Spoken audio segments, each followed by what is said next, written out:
हम बात कर रहे हैं ब्लैक एंड व्हाइट पॉलिटिक्स की। देखिए मेरे हाथ में ना वो दोनों पेपर हैं जिनको मैं दिखाना चाहता हूं, और ये दो पेपर आज दिल्ली में इस सर्द दिन को काफी गर्म कर रहे हैं। ना केवल गर्म कर रहे हैं बल्कि व्हाइट एंड ब्लैक भी कर रहे हैं। अभी देखिए ये जो मेरे हाथ में है ये कांग्रेस का ब्लैक पेपर है। कांग्रेस ने इसको नाम दिया है 10 साल अन्याय काल। और ये मेरे हाथ में जो आप सफेद देख रहे हैं ये है भारत सरकार की तरफ से लोकसभा में रखा गया वो व्हाइट पेपर, जिसमें 2004 से 2014 तक जो यूपीए सरकार थी उसके कामकाज के बारे में बताया गया है। और ये जो दो पेपर हैं आज इन्हीं के इर्द गिर्द हम अपनी बहस रखेंगे। और राहुल गांधी ने जो ओबीसी को लेकर प्रधानमंत्री पर सवाल उठाया है उस पर भी बात करेंगे। पहले इसकी बात करते हैं। आइए आपको बताता हूं मैं कि जो कांग्रेस पार्टी ने ब्लैक पेपर जारी किया है, हालांकि कहते तो श्वेत पत्र ही है लेकिन उन्होंने इसका नाम ब्लैक पेपर नाम दिया है और नाम दिया है 10 साल अन्याय काल। इसमें केंद्र सरकार पर क्या आरोप लगाए गए हैं ये आप देख लीजिए। देखिए ये आरोप जो है 10 साल में युवा बेरोजगारी 3% बढ़ी, आपके सामने हम ये दिखा रहे हैं। इसके अलावा इसमें आरोप लगाया गया है कि 3 करोड़ और लोग इस दौरान मोदी सरकार के कार्यकाल के दौरान बेरोजगार हो गए, ये कांग्रेस ने आरोप लगाया है। एलपीजी के दाम 120% बढ़ गए, ये इस ब्लैक पेपर में कहा गया है। इसके अलावा पेट्रोल के दाम में 37% इजाफा हुआ, वो इस ब्लैक पेपर में कहा गया है। इस ब्लैक पेपर में कहा गया है कि हर घंटे एक किसान आत्महत्या कर रहा है। इसके अलावा इसमें यह कहा गया है कि एससी एसटी के खिलाफ अपराध 48% बढ़े हैं। इस ब्लैक पेपर में कांग्रेस ने यह कहा है 2022 में प्रतिदिन 86 रेप केस दर्ज हुए, ये उन्होंने इस ब्लैक पेपर के जरिए केंद्र सरकार पर आरोप लगाया है और कहा है धार्मिक आधार पर खुलेआम नफरत और हिंसा फैलाई जा रही है। 2014 के बाद विपक्ष पर ईडी के एक्शन 95% बढ़ गए, ये कहा गया है। नोटबंदी फेल, कैश सर्कुलेशन 12.5% से ज्यादा बढ़ गया, ये केंद्र सरकार पर आरोप है। 10 साल में लोगों की आमदनी एक जैसी या घटी। अब जल्दी से आपको व्हाइट पेपर बताते हैं। अब आपको केंद्र सरकार के श्वेत पत्र के बारे में बताते हैं कि क्या कहा गया है। वित्त मंत्री निर्मला सीतारमण ने लोकसभा में आज श्वेत पत्र रखा, उसकी एक्सक्लूसिव कॉपी टीवी9 भारतवर्ष के पास है, जो मैं आपको दिखा रहा था, ये वो कॉपी है। इसमें उन्होंने कहा कि यूपीए काल में नेतृत्व की कमी थी। उन्होंने कहा कि औसत महंगाई यूपीए के शासन के दौरान 8.2% रही, राजकोषीय घाटा बढ़ा है, गरीबों पर संकट आया, बैंकिंग संकट बढ़ा, विदेशी मुद्रा भंडार घटा, राजकोषीय संकट की ओर देश को धकेल दिया गया। 2013-14 तक पूंजीगत व्यय यानी कैपिटल एक्सपेंडिचर आधा रह गया, सार्वजनिक संसाधनों की बर्बादी हुई, 2G समेत कई घोटाले हुए, कोयला घोटाले ने देश की आत्मा को झकझोर दिया, इतिहास की सबसे बड़ी बिजली कटौती हुई और इसके अलावा 62 करोड़ लोग अंधकार में गए, राष्ट्रीय सुरक्षा खतरे में पड़ी, रक्षा समझौतों में घोटाले से निर्णय प्रक्रिया ठप हुई और नीतिगत अनिश्चितता पैदा की गई, निवेश के माहौल को हतोत्साहित किया। ये तमाम चीजें कही गई और एक बहुत बड़ा स्टेटमेंट दिया गया कि भारत को एक नाजुक अर्थव्यवस्था बनाया गया। आइए इस पर क्या सियासी तकरार हुई अब आपको वो सुनाते हैं, फिर अपने पैनल के पास जाएंगे। सुनिए इसको लेकर क्या बयानबाजियां हुई पक्ष और विपक्ष की तरफ से।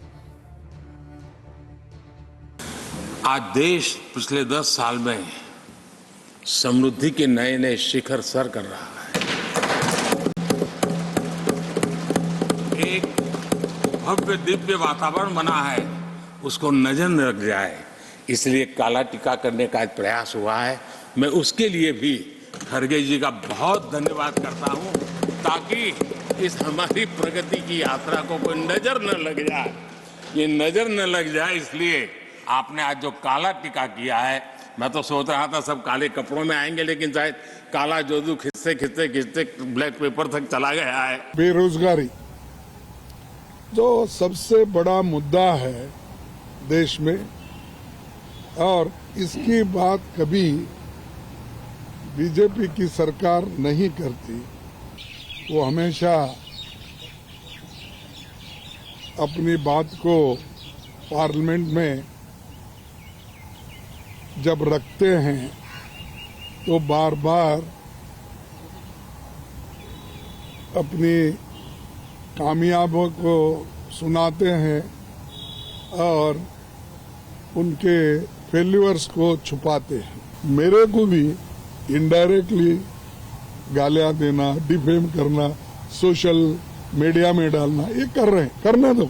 अब ये लोग डराने की कोशिश कर रहे हैं। ठीक है, डराने दो। और इस पर बात करने के लिए डॉक्टर आलोक पुराणिक है हमारे साथ, आर्थिक मामलों के जानकार प्रशांत गढ़वी हैं, राजनीतिक विश्लेषक हैं, गुजरात की पॉलिटिक्स को बहुत अच्छे से समझते हैं, गोपाल कृष्ण अग्रवाल हैं, बीजेपी के प्रवक्ता, और साधना भारती हैं, कांग्रेस की प्रवक्ता। आप सभी का स्वागत है। गोपाल कृष्ण अग्रवाल, 10 साल अन्याय काल, अगर आप उस 57 पेज के कांग्रेस के ब्लैक पेपर को पढ़े तो ऐसा लगता है कि ये आपको सोने की चिड़िया देकर गए थे और आपने उसको बिल्कुल खत्म कर दिया। देखिए, किसने क्या कागज पे लिखा गौरव जी, उससे नहीं होता। फैक्ट हमारे सामने है। जब 2014 में हमारी सरकार आई थी, ये सब जानते हैं कि भारत की इकोनॉमी 11वें नंबर पे थी और फ्रेजाइल 5 के अंदर क्लासिफाइड थी। फ्रेजाइल 5 इकोनॉमीज के अंदर थी 2014 में। और उसका एक महत्वपूर्ण कारण है, जो रघुराम राजन ने एक वाइट पेपर उस समय भी निकाला था, इकोनॉमिक सर्वे जिसको कहते हैं, हर साल का एक तरीके से का वाइट पेपर है। उसमें लिखा था कि हमारे देश के अर्थव्यवस्था में 2 महत्वपूर्ण जो पिलर्स हैं, जिसमें एक है बैंकिंग सेक्टर और एक कॉरपोरेट सेक्टर, उसमें ट्विन बैलेंस शीट प्रॉब्लम, यह जो ट्विन बैलेंस शीट प्रॉब्लम है, यह महत्वपूर्ण हिस्सा था उस समय की इकोनॉमी का। एक तो हमारे बैंकिंग सेक्टर जो थे, उसमें लगभग 50 लाख करोड़ से ऊपर का कर्ज उन्होंने पिछले 2006 से लेके 12 के अंदर 3 गुना से ऊपर बढ़ा दिया था। लगभग 7-8 लाख करोड़ को बढ़ा के 50 लाख करोड़ से ऊपर का कर्ज बैंकों ने दिया था और फोन बैंकिंग करते थे, और उसमें एनपीए, नॉन परफॉर्मिंग एसेट्स की भरमार थी, जो आइडेंटिफाई भी नहीं किए थे।